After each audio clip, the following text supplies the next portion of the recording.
Get ready, citizens. Indian citizen signing. പോരാളിയിൽ നിന്ന് പോരാളിയല്ലാത്ത ആൾക്കാരെ കുറിച്ച് പുറത്താക്കി. അപ്പോൾ പിന്നെ ക്ഷമിക്കാൻ പറ്റുമോ? ക്ഷമിക്കാൻ കഴിയില്ല. അപ്പോൾ കണ്ടോ, ഇപ്പോൾ ഈ കൈവന്തിച്ചേക്കുന്നത് മാട്ടൂർ പഞ്ചായത്തിലെ വൈസ് പ്രസിഡൻ്റാണ്. പ്രസിഡൻറ്റ് കഴിഞ്ഞാൽ പിന്നെ വൈസ് പ്രസിഡൻറ്റ്. അതിൻ്റെ തൊട്ട് ബാക്കിൽ നിൽക്കുന്നത് നബീൽ സാഹിബ്, കൈവന്തിച്ചേക്കുന്നത് ഗഫൂർ സാഹിബ്.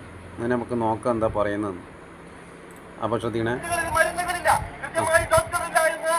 ഒരു ഡോക്ടർ തുറന്നു പറയുന്ന ഒരു സാഹചര്യത്തിലാണ് കേരളത്തിൽ ഒരു സമരം നടക്കുന്നത്. കോട്ടയം മെഡിക്കൽ കോളേജ് എന്ന കേരളത്തിൽ ഏറ്റവും പ്രഗത്ഭമായ ഒരു മെഡിക്കൽ കോളേജ്. കഴിഞ്ഞ ദിവസം നമ്മൾ കണ്ടിട്ടുള്ളത് അവിടുത്തെ ഏറ്റവും പുരാതനമായ ഒരു ബിൽഡിംഗ് തകർന്നു വീഴുകയും അതിൽ ഒരു മനുഷ്യത്രി മരിച്ചു വീഴുന്ന അടിച്ച് പറയുന്നേട്ടാ.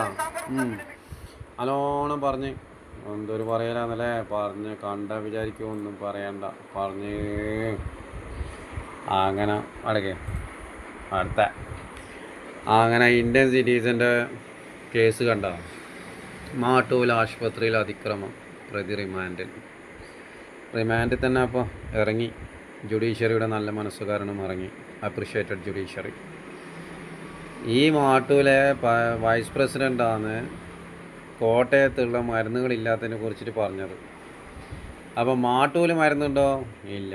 വിവരാവകാശ രേഖയും ചോദിച്ചെത്തിയ സിറ്റിസൺ അറസ്റ്റിലായി. എന്താ ചെയ്യാം, പോട്ട് അതും കഴിഞ്ഞ്. അതെല്ലാം കഴിഞ്ഞിട്ട് പിന്നെന്തായ വേണ്ട, നല്ല രസമെന്ന് കാര്യങ്ങളെല്ലാം.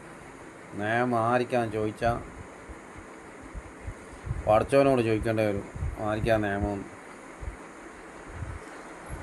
അങ്ങനെ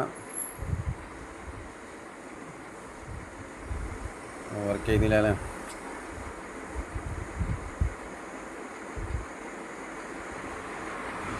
ഒന്നും വർക്ക് ചെയ്യുന്നില്ല.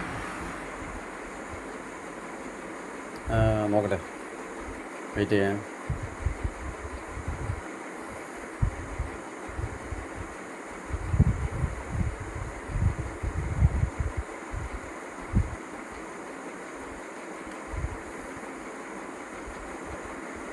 അങ്ങനെ കണ്ടോ, അഭിനന്ദനങ്ങൾ മികച്ച ഡോക്ടർക്ക്. മാട്ടൂർ പഞ്ചായത്ത് ആരോഗ്യമന്ത്രിനെ കുറ്റം പറയുന്നു. എന്നിട്ട് മാട്ടൂലെ ഡോക്ടർക്ക് പുരസ്കാരം. ഇത് ആരാണ്? ഇന്ത്യൻ സിറ്റിസൺ എപ്പം കംപ്ലൈൻറ്റ് കൊടുത്തിരുന്നാ റീന എന്ന മാമിന്. എന്നിട്ടും ഇന്ത്യൻ സിറ്റിസനെ പിടിച്ച് ഉള്ളിലിട്ട്. എന്ത് നാടകമേ ഉലകമേ അല്ലേ.